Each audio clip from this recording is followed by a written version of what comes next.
Poin nomor 2 dalam masalah persiapan pernikahan, selain tadi masalah di poin pertama pesta akad nikah dan wanitanya atau apa yang wanita boleh kerjakan, memukul rebana tadi. Yang kedua walimah, acara sendiri makan-makan dan doa buat pengantin. Islam telah menganjurkan kepada suami agar mengadakan walimah untuk memberikan makan kepada sanak kerabat, teman-teman dan fakir miskin serta orang-orang susah sebagai bentuk ungkapan rasa syukur kepada Allah dan pengakuan atas segala karunia-Nya, dan tidak perlu memaksakan kemampuan karena Allah Subhanahu wa taala berfirman dalam surah At-Talaq ayat 7, A'udzu billahi minasyaitonir rajim, la yukallifullahu nafsan illa ma ataha. Al-ayat.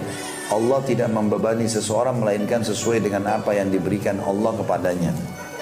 Setelah akad nikah seharusnya diadakan walimah, dan walimah istilah untuk acara makan-makannya. Sebab Nabi SAW memberitakan kepada Abdurrahman ibn Auf radhiyallahu anhu pada saat dia menikah, beliau bersabda, barakallahu laka awlim walau bisyad. Semoga Allah memberkahimu, maka adakanlah walimah walaupun hanya menyembelih seekor kambing. Hadis ini tentu diriwayatkan oleh Imam Bukhari jilid 9 halaman 221 dan Imam Muslim jilid 2 halaman 1042. Juga berdasarkan hadis Buraidah bin Husayb radhiyallahu anhu bahwasanya ketika Ali melamar Fatimah, dia berkata bahwa Rasulullah SAW bersabda, innahu la budda lil ursi min walimah. Sesungguhnya setiap pernikahan harus ada walimahnya.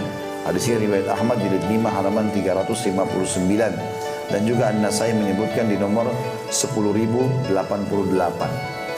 Jadi di sini artinya dianjurkan untuk memestakannya, tapi semampunya. Kalau mampu minimal dia melakukan dengan 1 ekor kambing. Boleh kalau lebih boleh, nggak ada masalah. Tapi tadi saya bilang di awal tidak boleh taklif, membebankan diri. Sehingga akhirnya utang sana sini, harus menyembelih 10 ekor kambing atau sapi dan seterusnya, semampu dia.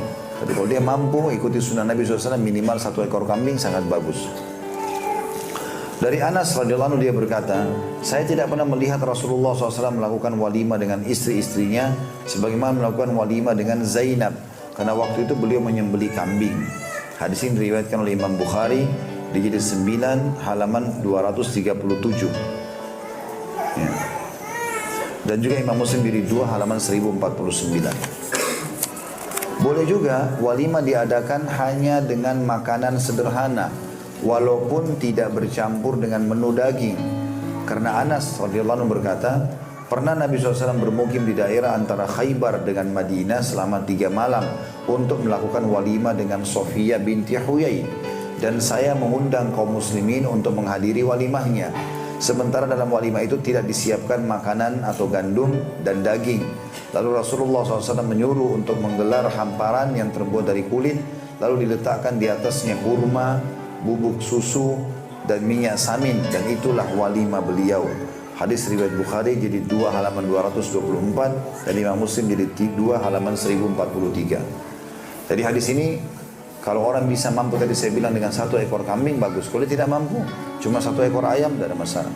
Bahkan kalau dia cuma mampu hanya menyiapkan minuman air putih hanya dengan kue-kuean saja, karena itu kemampuan dia juga tidak masalah.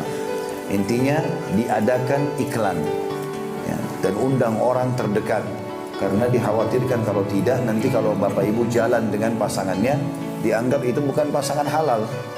Tapi kalau sudah ada minimal orang-orang yang sering interaksi setiap hari, baik kerabat ataupun tetangga yang diundang, mereka sudah tahu ternyata ini sudah sah jadi suami istri. Dari Sofiyah binti Syaibah radhiyallahu anha, dia berkata bahwa Nabi SAW melakukan walimah dengan salah satu atau salah seorang istrinya dengan 2 mud gandum. Hadis ini riwayat Bukhari nomor 5172.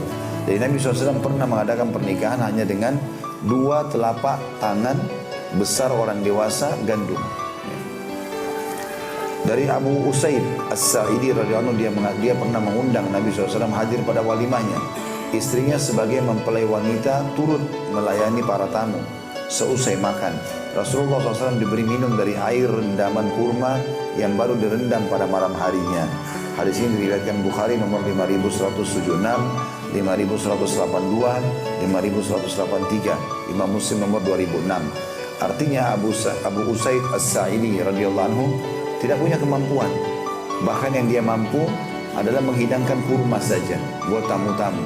Nah supaya ada minumannya dan bukan air putih, sebagian kurma direndam di air itu. Sehingga ada air kurma dan ada makan buah kurmanya sendiri. Dan itu Nabi SAW konsumsi dan Nabi SAW tidak tegur sama sekali. Artinya perintah Nabi SAW kepada Abdurrahman bin Auf, awlin walau bisyad, iklankan walaupun dengan seekor kambing. Karena Nabi SAW tahu Abdurrahman orang mampu, maka dikatakan minimal kau lakukan itu. Tapi kalau orang tidak mampu, boleh bagaimana saja yang dia lakukan dari walimah tersebut.